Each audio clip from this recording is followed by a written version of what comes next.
Habibi, come to Dubai.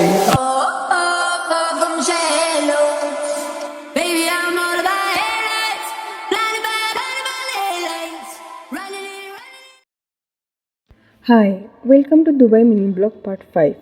আজকের ব্লগটা কিন্তু একদমই মিনি হচ্ছে না, সঙ্গে থাকবে। তো আজ আমাদের গন্তব্য দ্য ওয়ার্ল্ডস লার্জেস্ট দুবাই মল।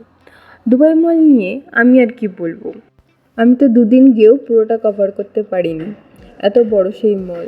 তো এখানে নেই এমন কোনো লাক্সারি ব্র্যান্ড তো নেই, মানে আমার ফ্যান্টাসি ওয়ার্ল্ডে যত রকমের ব্র্যান্ড আছে তো সবই এখানে পাওয়া যায়। লুই ভিতন, গুচি, ঢোকার সাথে সাথে গুচি, তারপর কার্টিয়ারের শোরুম আমি দেখলাম, তারপরে আরও অনেক শ্যানেল, তারপরে আরমানি এক্সচেঞ্জ, এমন কোনো ব্র্যান্ড নেই যে এখানে সেটা পাওয়া যায় না। তো জায়গাগুলো ঘুরে দেখতে বেশ ভালোই লাগছিল।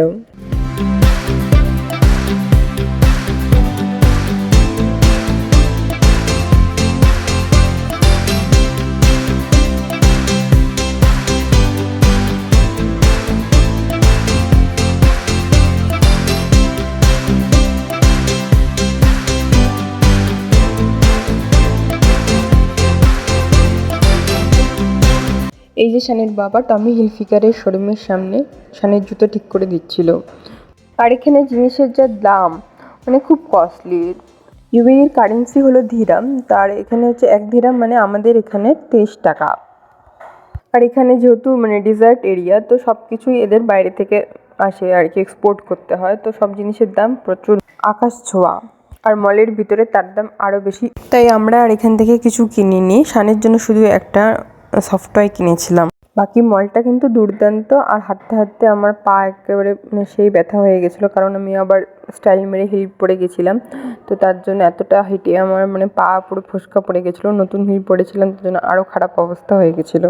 এনিওয়েজ, এখানে দুবাই মলের কিছু গ্লিম্পস আমি রেখে দিলাম যাতে সবার দেখতে ভালো লাগে।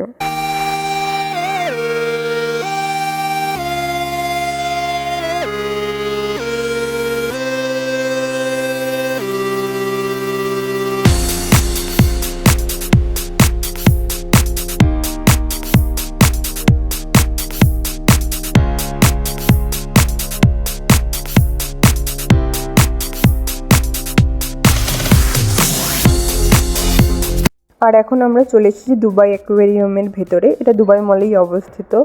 তো এই অ্যাকোয়ারিয়ামে অনেক রকমের জলজ প্রাণী, দেন ফিশ, ক্রোকোডাইল, পেঙ্গুইন, অনেক কিছু দেখা যায়। তো আমরা এটার টিকিট আগে থেকেই বুক করে রেখেছিলাম, তো আমরা এখানে গেছিলাম। বেশ ভালো লাগলো, বাচ্চাদের তো বেশ মজা পেলো। ওখানে অনেক রকমের ফিশ, তারপরে আরও মানে বিভিন্ন রকমের ফিশ, তারপরে অনেক কিছু ছিল এখানে দেখার মতন, মানে বাচ্চাদের জন্য বেশ ভালো।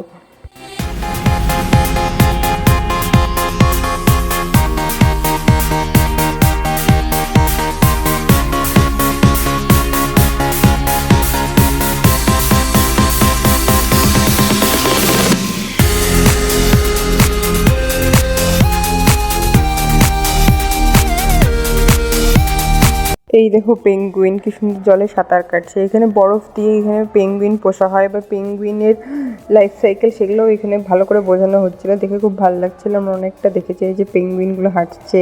এরপর আমরা এখান থেকে বেরিয়ে লাঞ্চের জন্য আলবাইক নামে একটা স্টলে গেলাম, ফুড কোর্টের মধ্যে।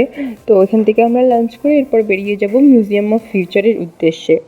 আমরা মল থেকে বেরিয়ে একটা ক্যাব নিয়ে নিলাম। আর একবার রাস্তাটা দেখো, এটা হচ্ছে বিখ্যাত শেখ জায়েদ রোড।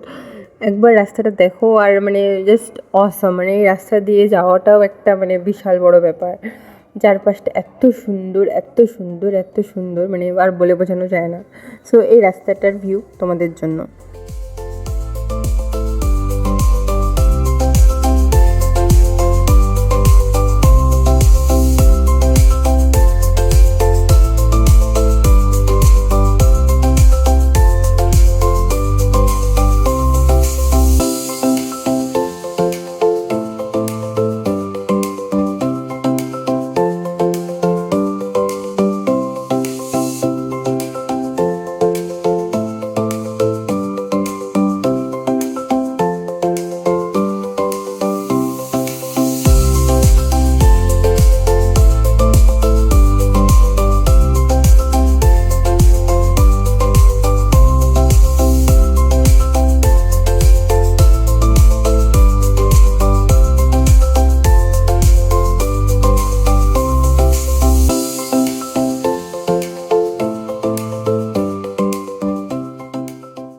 এই তো পৌঁছে গেছি আমরা museum of future.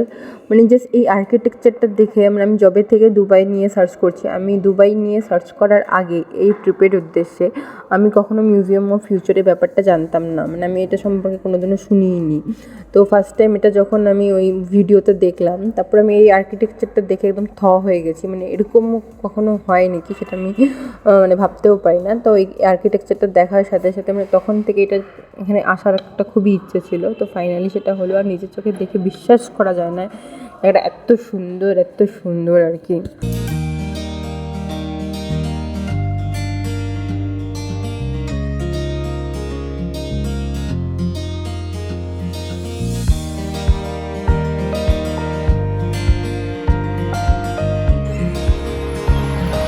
This is the future of museum. যে ফাইনালি আমরা ঢুকবো এখন মিউজিয়াম অফ ফিউচারে। কিন্তু এখানে আমি ভীষণ টায়ার্ড, কারণ আমি নতুন হিল পরে একদম পা এক করে ব্যথা হয়ে গেছে। তাও শানকে কোলে নিয়ে দাঁড়িয়ে আছি। এখানে শান এসে শুয়ে পড়েছে, কারণ ওর লাঞ্চ টাইমের পরে ঘুমানোর একটা টাইম থাকে, তো সেটা আর হচ্ছে না, তাই ওকে এখানে এমনি শুয়ে দিয়েছি আমরা। যাই হোক, এই জায়গাটা খুবই ভালো ছিল, সাইফাইয়ের একটা ভালো জায়গা। এখানে অনেক রকমের জিনিস ছিল, কিন্তু আমার এখন আর মনে নেই যে কী কী ছিল বা কী কী দেখেছি, কারণ ওই সময় এতটা টায়ার্ড ছিলাম আমি। তো এখন আর এটার ব্যাপারে কিছু বলতে চাই না, বাস এটা খুব ভালো জায়গাটা, কিন্তু রিকমেন্ডেড, অবশ্যই আমি রিকমেন্ড করি জায়গাটা খুবই ভালো। এটার টিকিট আগে থেকে 2 মাস আগে থেকে কেটে রাখা উচিত, কারণ এটা টিকিট সবসময় পাওয়া যায় না। তো এই জায়গাটা দারুণ, মানে সাইফাই নিয়ে যাদের ইন্টারেস্ট আছে তাদের তো এই জায়গাটা দারুণ লাগবে। আমার ঠিক মতন মনে নেই, বাট ফার্স্টে ওরা মানে একটা ইলিউশন ক্রিয়েট করে যে তোমাকে রকেটের মধ্যে দিয়ে ওরা পাঠাচ্ছে কোনো দূর দেশে বা দূর কোনো গ্যালাক্সিতে। তো সেখানে গিয়ে তুমি কী কী দেখছো, এটা হচ্ছে সেই রকেটের ওই বেস পয়েন্টটা যেখান থেকে রকেটটা লঞ্চ করা হয়। তো তারপরে এখান থেকে অনেক দূরে চলে যায় কোথাও একটা, তারপরে সেখানে কী কী হয় সেগুলোই দেখায়। I can never get over this view. Welcome, everyone. You are now standing on the deck of Space Station Hope, 600 kilometers above Earth. আর এগুলো হলো এখানকার লিফট, কি দারুণ না? এগুলো করে এক ফ্লোর থেকে আরেক ফ্লোর যাওয়া যায়, খুব মজা লেগেছে এগুলো চড়ে আমাদের। তো এটা দেখা হয়ে যাওয়ার পরে আমরা বাড়ির উদ্দেশ্যে রওনা দিই। তো বাড়িতে ঢোকার আগে এখানে আমরা এক সুপার মার্কেটে আসি কিছু কেনাকাটা করার জন্য। তো এটা হচ্ছে দুবাইয়ের সুপার মার্কেট, আমাদের এখানেও এরকমই সুপার মার্কেট আমরা দেখতে পাই। তো আজকের জন্য এতটুকুই, দেখা হচ্ছে আবার নেক্সট ব্লগে। Till then tata.